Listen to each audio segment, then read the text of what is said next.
దేశ భవిష్యత్తు నేటి తరం పిల్లలపైనే ఆధారపడి ఉందని శిశు సంక్షేమ శాఖ మంత్రి సీతక్క అన్నారు. హైదరాబాద్ నాచారం పారిశ్రామిక వాడలోని తెలంగాణ ఫుడ్స్ ను సందర్శించిన మంత్రి క్యాంటీన్ భవనం నిర్మాణానికి శంకుస్థాపన చేశారు.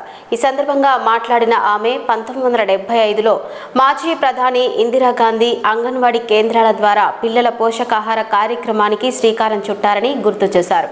తెలంగాణ ఫుడ్స్ లో తయారయ్యే ఆహార పదార్థాల నాణ్యతపై అధికారులు కార్మికులు ప్రత్యేక శ్రద్ధ పెట్టాలని మంత్రి సీతక్క సూచించారు. కంప్లీట్ చేసుకున్న అంగన్వాడీ మహోత్సవంగా ఈరోజు మన యొక్క టీజీ ఫుడ్ సెంటర్లో మంచి సమావేశాన్ని ఏర్పాటు చేసిన సోదరుడు టీజీ ఫుడ్ చైర్పర్సన్ గారు ఫైమ్ గారికి ప్రత్యేకంగా శుభాకాంక్షలను తెలియజేస్తూ ఉన్నాను.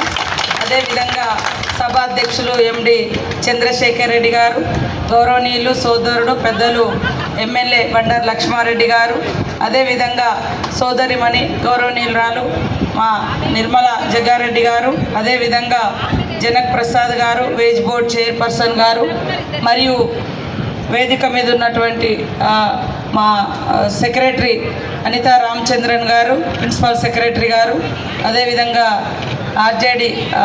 జేడి అకేశ్వర్ గారు, ఇతర సంఘాల యూనియన్ పెద్దలందరూ, వేదిక మీద ఉన్నటువంటి శ్రీనివాసరావు గారు, మరి ఐసిడిఎస్ అధికారులు, మా కార్మిక సోదరులు, వివిధ రాజకీయ పార్టీల నాయకులు, పత్రికా మీడియా సోదరులు, మా కార్మిక సోదరిమణులు అందరికీ కూడా పేరు పేరున హృదయపూర్వక నమస్కారాలు, ధన్యవాదాలు తెలియజేస్తూ ఉన్నాను.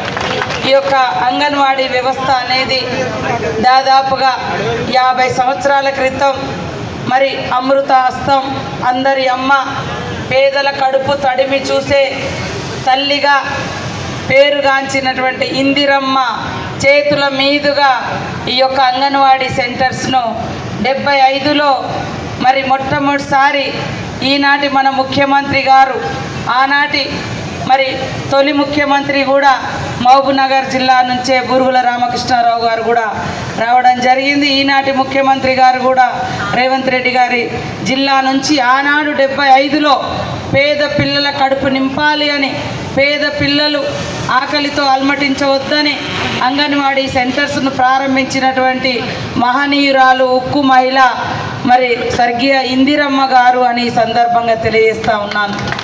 ఆనాడు ప్రారంభించినటువంటి అంగన్వాడీ సెంటర్స్కు మరి ఈ యొక్క టీజీ ఫుడ్ ఇక్కడి నుంచి అన్ని ఉమ్మడి ఆంధ్రప్రదేశ్లోని అన్ని అంగన్వాడీ సెంటర్స్లోకి ఫుడ్ను పంపించి పిల్లల యొక్క ఆహార భద్రతను మరి పర్యవేక్షించినటువంటి పరిస్థితి, ఆహార భద్రతను కల్పించినటువంటి విషయం మనం గుర్తుపెట్టుకోవాలి. అంత మహా గొప్ప ప్రదేశం ఈరోజు ఈ యొక్క టీజీ ఫుడ్ సెంటర్.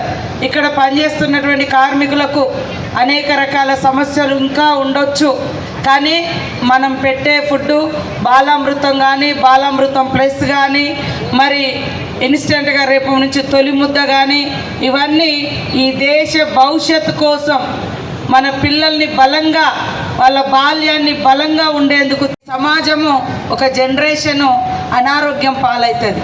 అందుకనే ఇక్కడ నుంచి వచ్చే ప్రతిదీ కూడా చెక్ చేసుకొని ఏ అధికారి కానీ, ఏ కార్మికులు కానీ అశ్రద్ధ చేయొద్దు. ఇక్కడ నుంచి పోయేది తినే దాంట్లో మన పిల్లలు ఉంటారు, మన చుట్టాల పిల్లలు ఉంటారు, మన ఊరు పిల్లలు ఉంటారు, మన ఇంటి పక్క పిల్లలు ఉంటారు. అదే కాకుండా మన దేశ భవిష్యత్తు పిల్లలు. కాబట్టి అత్యంత జాగ్రత్తగా మనము ప్రతిదీ కూడా ఇక్కడ దృష్టి పెట్టుకొని తీసుకోవాలని కోరుకుంటూ, మరి ఇప్పటి వరకు ఈరోజు గెయిన్ ప్లాంట్ ఏదైతే మనము శంకుస్థాపన చేసుకున్నామో, భూమి పూజ చేసుకున్నామో, చాలా సంవత్సరాలుగా అది పెండింగ్ ఉంది. దాని మూలంగా కార్మికులకు కూడా కొంత బర్డెన్ ఉండొచ్చు. కానీ ఈరోజు అది తొందరగా కంప్లీట్ చేసుకుంటే ఇంకా నాణ్యమైనటువంటిది మనం అందించగలుగుతాం. కాబట్టి సెక్రటరీ గారు, చైర్మన్ గారు, మరి టీజీ ఫుడ్ ఎండి గారు చంద్రశేఖర్ రెడ్డి గారు, మరి 3 మెన్ టీమ్గా మీరు తయారై